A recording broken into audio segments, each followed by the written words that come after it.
So that took courage, too.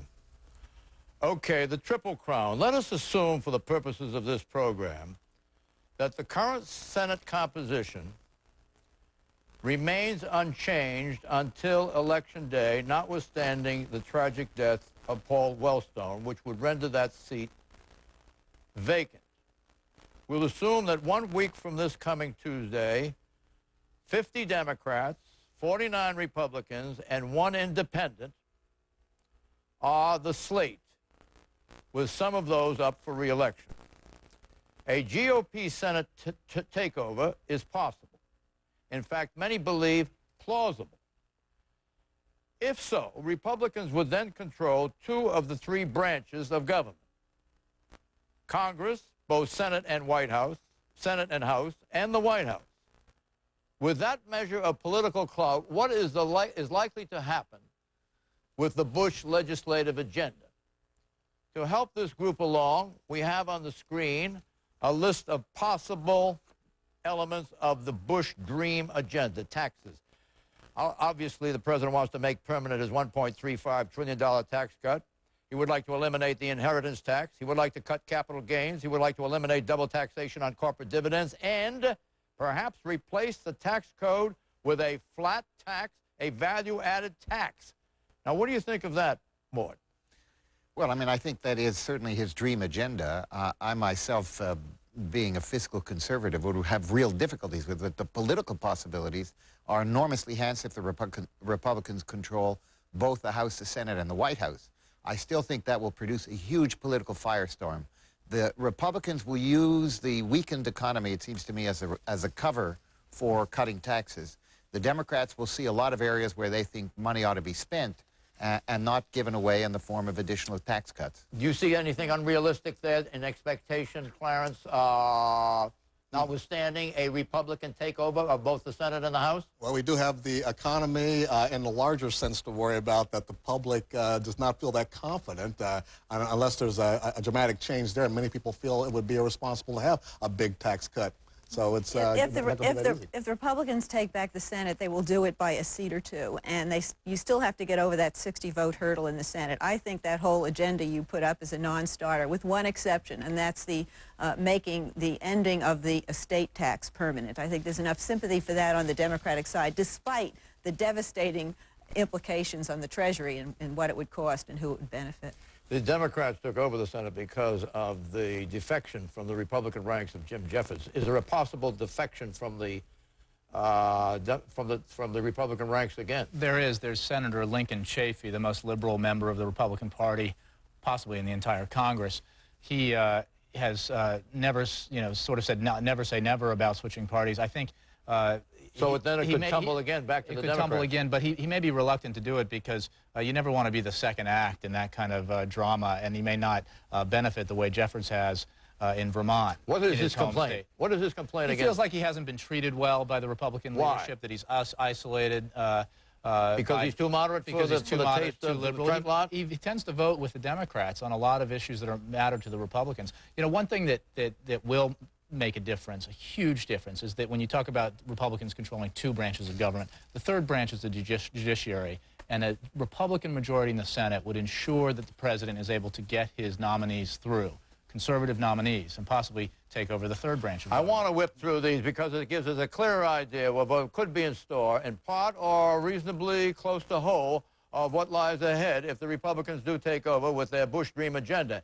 Here we have enact the nationwide limits on medical malpractice claims, that is tort reform, and $250,000 cap on non-economic damages tying into that tort reform, create a Homeland Security Department. I think we all agree that that Homeland Security Department may even see the light of day before the end of this year if there is, in fact, an upcoming session, correct?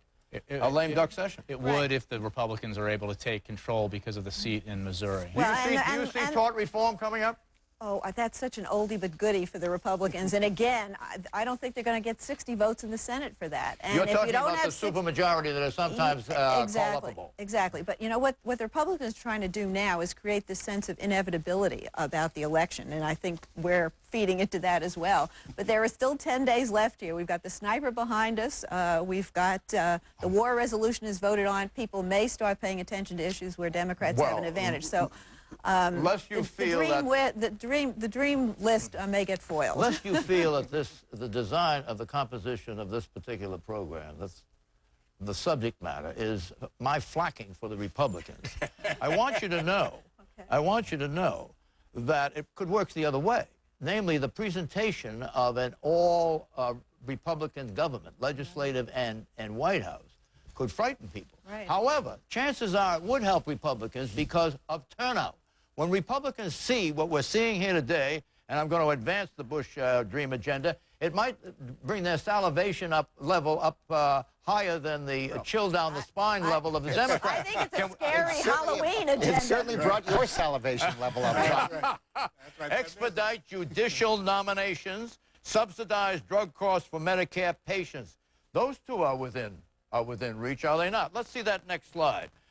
Propose incentives to keep companies at home, Social Security privatization in part, and a run at ANWR. That is another effort to get the Arctic National Wildlife Refuge available for the much-needed oil in this country to relieve our overdependence upon Mideast oil. What about those two slides taken together? Do you have thoughts on that, Jay? Well, we talked about the judicial nominations, which I think are in some ways the biggest and most important long-term deal that affected an all-Republican government. Including those of the Supreme Court, possibly up to 2 members retiring. 2 members correct? retiring, So then I think are very likely in the next 2 years. The Bush reach moves right into the future, doesn't it? Right into the future. Roe v. Wade, the decision that legalized abortion across the country, I think would be in jeopardy, and that might motivate some Democratic voters in 2004. So I think those are the most serious issues. Environmental issues, not just ANWR, I think will be on the table because a lot of anti-regulatory measures would probably be put forward and passed in the Senate. We see a couple of those coming up on this slide right now. In fact, fuel mileage requirements made rational. Let's see, we have the right slide there. Proposing, let's see, Superfund, there we go.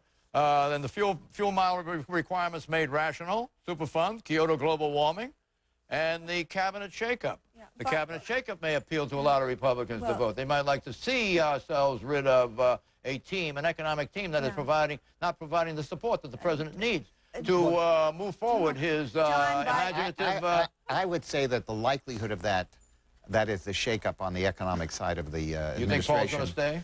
I don't know. I think the likelihood of that is very strong, particularly if the Democrats win, not if the Republicans win.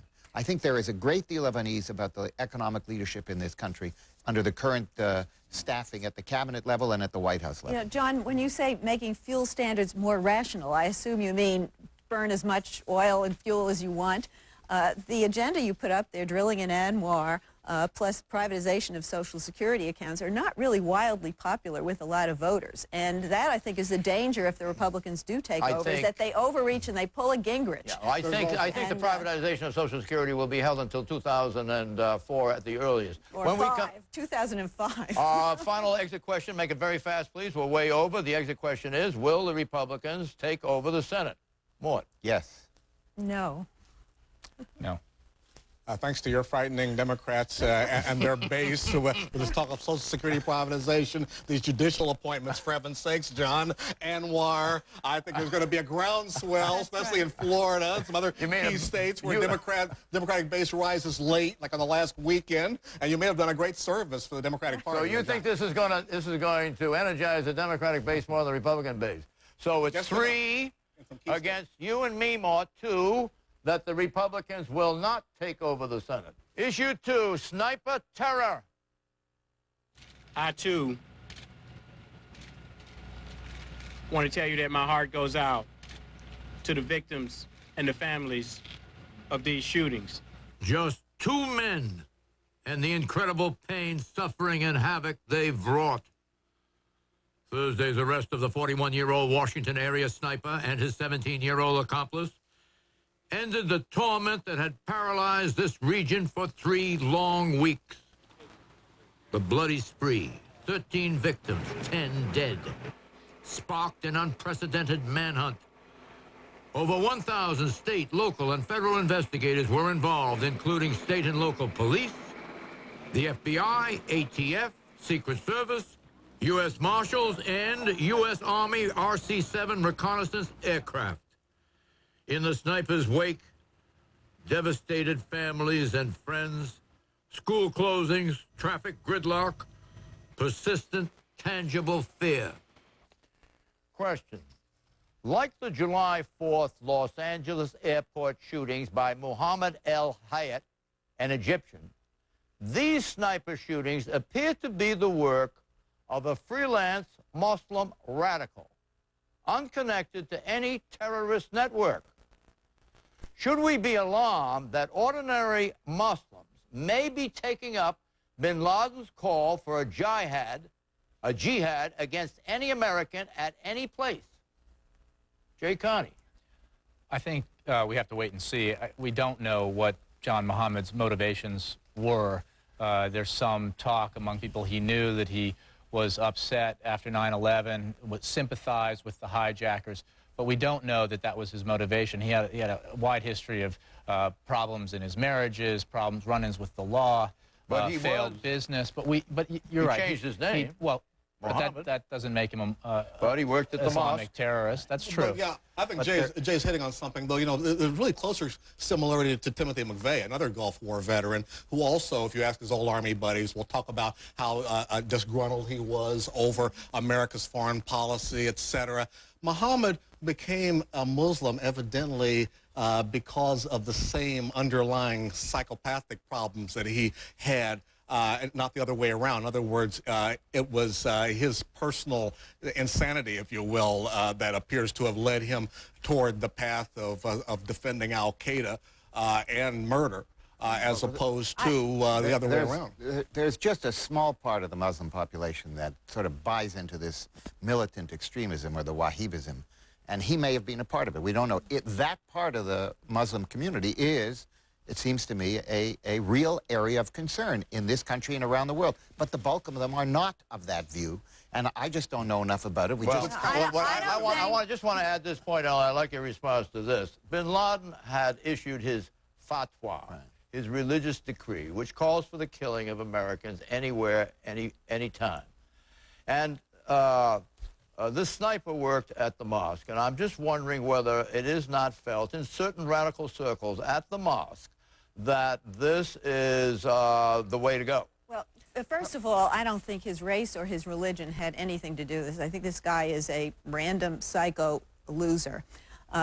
Now, what he did may give ideas to foreign terrorist groups, but he left a note saying, "I am God." No self-respecting Muslim would declare themselves God. I mean, he identified with Nation of Islam, which really is not in simpatico with the other Muslim movements. So I think we really are wrong here if we converge everything. Well, but the lesson that foreign terrorist groups may get from this is that you don't have to be especially skilled to pull this off, and that maybe you can recruit in this country and find sympathetic people. And well, I think there are some dangers. What do you think is the most important lesson of this grim episode?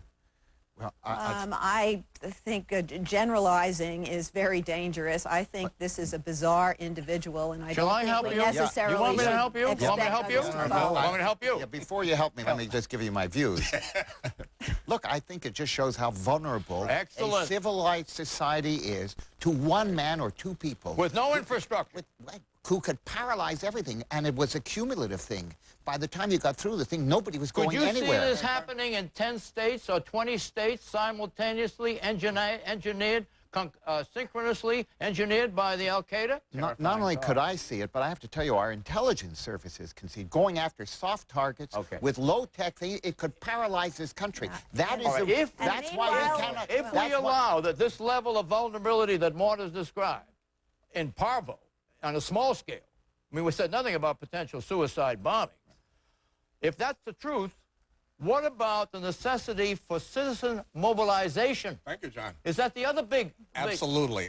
Those are the two big lessons to me that come out of this are, number one, don't overdo profiling. because you see all this parade of profilers we saw on cable TV and all for the last 3 weeks proved to be wrong on almost every major count, including the race. Well, they were right about the gender, Where's the white the age, man? etc. The other thing is, it was ordinary citizens. It wasn't fancy spy Right. planes. Should that Ordinary citizens who on the phone who really cracked this Should case. that mobilization be taken as seriously as though this were a fighting war? Well, Full I think- mobilization. I'd call this a- systematic. I'd on call all this a levels. dress rehearsal. You have to be careful with it, Right. John, because we are vulnerable because we are free, and we should not sacrifice our freedom I because am not we are calling vulnerable. for that. You can have but a mobilization with no sacrifice of but your what does- but it's- purest Yeah. freedom. It sounds a little bit like the now abandoned TIPS program that the Bush administration was pushing, where you had neighbors snitching on No, neighbors. what I like is the infrequently enforced CAPS program, C-A-P-P-S. Do you know what that is? No. Why don't you Enlighten me. check that out and put it in Time magazine? Exit.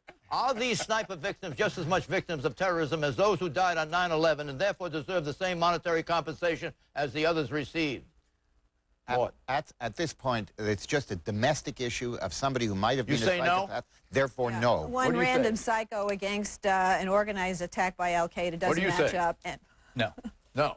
Not appropriate at this time. I say yes because I think they are linked to the Al-Qaeda through the fatwa. The fatwa. Issue 3, deadlier than ever.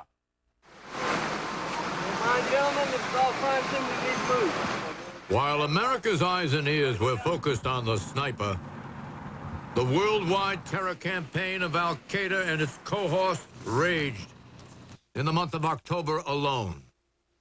October 2, Philippines. An open-air market bomb kills 4, including a Green Beret. Abu Sayyaf linked, a group tied to Al-Qaeda. October 6th, Gulf of Aden off the Yemen coast. French oil tanker hit by bomb-laden boat kills 1 in a USS Cole-like terrorist act. Al-Qaeda linked. October 8, Kuwait. Shooting attack on U.S. military training site kills 1 Marine. Wounds a 2nd. Al-Qaeda linked. October 12, Indonesia. Bali resort bombs kill more than 190, mostly tourists, including 3 Americans. Al-Qaeda's main ally in Southeast Asia, Jamaah Ismailia, suspected. October 16, Pakistan. Package bombs mailed to Karachi government offices wound 9. Muslim extremists named. October 17, Philippines. Department store twin bomb blasts kills 7. Wound 152. Al-Qaeda-linked Abu Sayyaf named. October 18, Philippines. Manila bus bombing kills 3, wounds 20. Al-Qaeda's Jamaah Ismailia suspected. October 20, Philippines. Bomb-rigged bicycle kills 1, wounds 18, desecrating a holy Roman Catholic shrine. Abu Sayyaf linked. The threat environment we find ourselves in today is as bad as it was last summer, the summer before 9/11. It is serious. They have reconstituted. They're coming after us. They want to execute attacks. You see it in Bali. You see it in Kuwait. They plan in multiple theaters of operation. They intend to strike this homeland again. On Thursday, the FBI issued a new warning that Al-Qaeda may be planning attacks on the nation's public transit systems, in particular railroads. Question, do these worldwide and at-home attacks, plus the CIA director's grim assessment that we are no safer today than before, than the summer before 9/11, demonstrate that it is too soon to divert our attention from Al-Qaeda in order to attack Iraq, and that instead we need to redirect our efforts against Al-Qaeda? I ask you, Mark, quickly. No, absolutely. Yes, going after Iraq when Al-Qaeda is dispersed around the world is a misplacement of resources. Limited resources, we have to choose our targets carefully. Right, go for Al-Qaeda first. Go for Al-Qaeda first. Issue 4, OED, Oxford English debate. Carjacking, road rage, shock jock, arm candy, supermodel, yada yada, up to 11. These terms can now be found in the once revered Oxford English Dictionary, the OED. 3,500 new words and phrases have been added to the 2002 abridged edition. Here's more. BLT, the Force, the Dark Side, Jedi, Klingon, Warp Drive, Beam Us Up, Scotty, Instant Messaging, Fat, Badass, Spinmeister, deep throat. And finally, POTUS, an acronym for President of the United States. OED policy is to include terms that have been found in a minimum of 5 sources over a period of 5 years. So, how does the OED defend these churlish neologisms?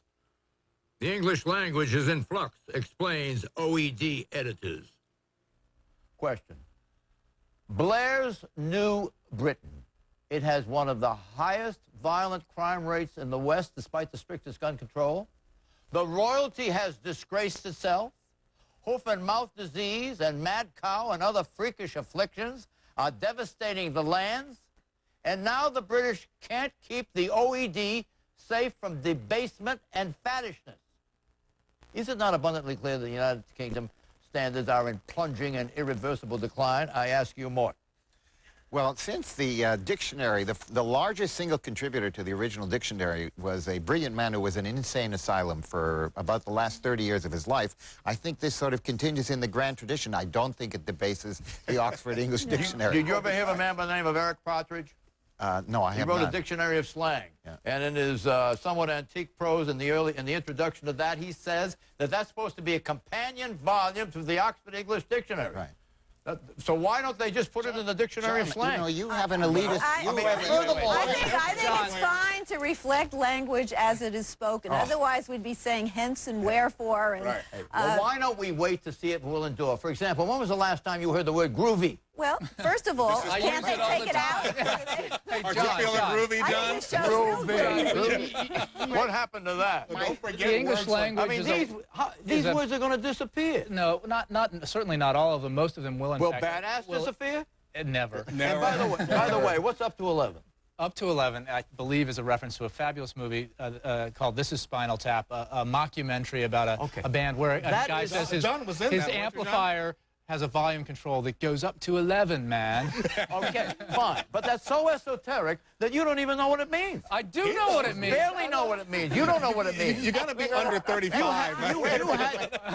You don't know what it means. I think it's the point. Why don't they wait? You're showing your age, Why don't they wait 20 or 30 years? Because the English language is an organism that is constantly evolving and growing. You think yada yada is going to stay? Actually, I feel pretty groovy now that I know what up to 11 means. With Nickelodeon showing constant Seinfeld reruns, yes, yada yada will endure. They've taken some of these new terms from technology, but Betamax. Betamaxes don't even exist anymore. Is Betamax going to be part of their dictionary? I don't know. I don't think so, but yada yada should be. Has the market hit a real bottom, or is it a false bottom? Mort? It's a false positive. We have not hit the bottom. Eleanor? It's a big bottom. I think there's still a way to go. Jay? Markets go up, markets go down. I have no idea. Clarence? It's a false negative. We're going up. The answer is it's a real bottom. Next week, group final election picks on the Senate, the House, the governors, and the state legislatures. Bye-bye.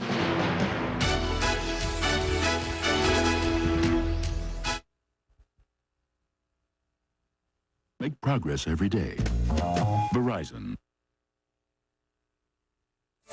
From aircraft engines that bring us together, to appliances that lighten our chores, to broadcasting that brings the world home, GE is working for people everywhere. That's why we're proud to support the McLaughlin Group.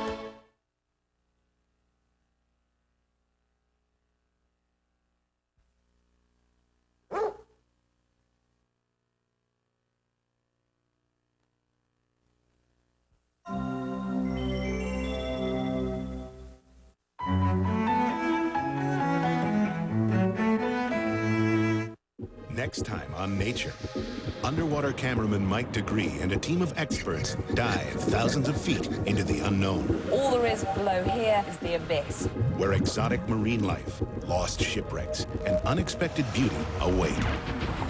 That's tonight at 8 here on OPB. Next time on Frontier House. It was so great having my father and my brother here leading up to the wedding. They're just pulling out all the stops to get a house and a roof up. This is a great wedding gift.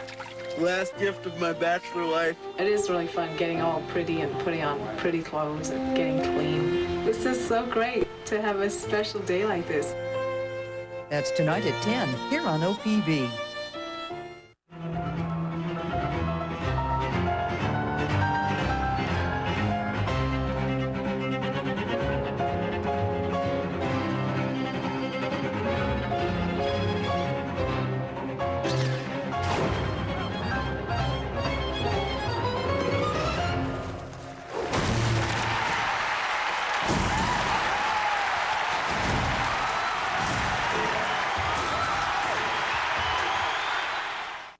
critics agree. The Forsyte Saga is the year's best miniseries. And completely addictive. It's just the ticket for Sunday nights. A good old-fashioned bodice ripper. And an amazing series. Stunning any way you look at it. Thank you, thank you. Don't miss what's been called a true TV masterpiece. The Forsyte Saga on ExxonMobil Masterpiece Theater. That's tonight at 9 here on OPB.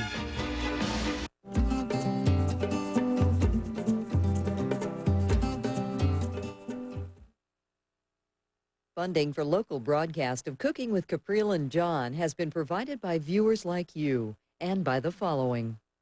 Boyd Coffee Company, an Oregon family-owned business since 1900, roasting specialty coffees for fine restaurants, hotels, and other food service establishments.